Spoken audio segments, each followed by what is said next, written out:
प्रेम है वहीं भक्ति है और जहाँ शिव है वहीं शक्ति है। नमस्कार, आप सबका स्वागत है आज की इस शिव कथा में।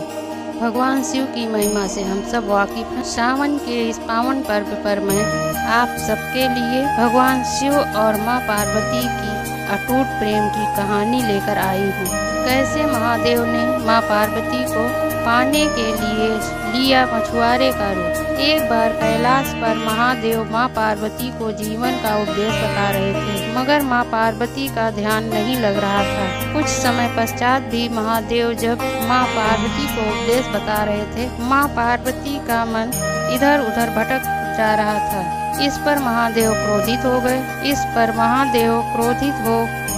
उन्होंने माँ पार्वती को क्रोध में कह दिया, इतने महत्वपूर्ण उपदेश में तुम्हारा ध्यान एक मछली की तरह इधर भटक रहा है, इसलिए तुम एक मछुआरे के घर मछुआरिन के रूप में जन्म लोगी। इतना कहते ही माँ पार्वती वहाँ से गायब हो गई और एक गांव में मछुआरे के मुखिया के घर जन्म ली। भोलेनाथ अपने इस कथन और माँ पार्वती से वियोग होने पर बहुत दुखी हो गए। नंदी से ये देखा न गया। उसने पूछा, महादेव, क्या आप माँ पार्वती को वापस नहीं ला सकते? भोलेनाथ ने कहा, अब उनकी शादी एक मछुआरे से ही हो सकती। नंदी से भोलेनाथ की ये दशा देखी न गई। उन्होंने भोलेनाथ और माँ पार्वती को मिलाने के लिए एक योजना बनाई। उन्होंने एक विशालकाय मछली का रूप उसी गांव के नदी में चले।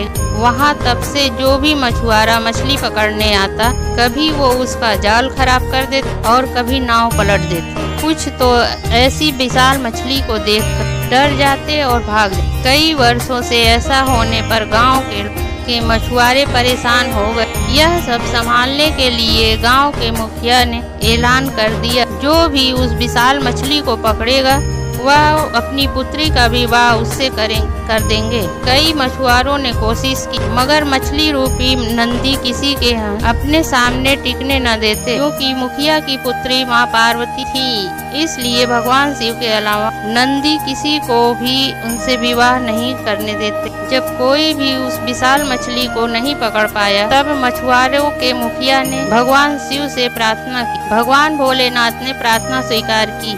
उन्होंने कहा, मैं उस विशालकाय मछली को पकड़ूंगा। मुखिया ने कहा, नौजवान, अगर तुमने उस मछली को पकड़ लिया तो मैं अपनी पुत्री का विवाह तुमसे कर दूंगा। जब वह नदी में गए, मछली रूपी नंदी ने सोचा कि एक और नौजवान उसे पकड़ने के लिए आ गया।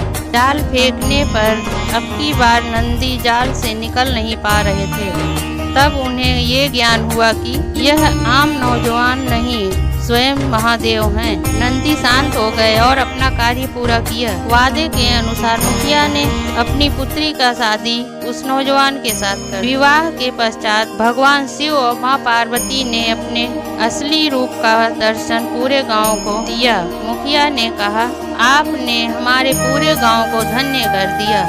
आप सबको यह शिव पार्वती की कहानी पसंद आई होगी। इस कहानी को दूसरों को भी शेयर करें। हमारे साथ जुड़ने के लिए हमारे अन्य वीडियो का आनंद लें। शिव कृपा आप सब पर बनी रहे। हमारे इस वीडियो में अंत तक बने रहने के लिए धन्यवाद।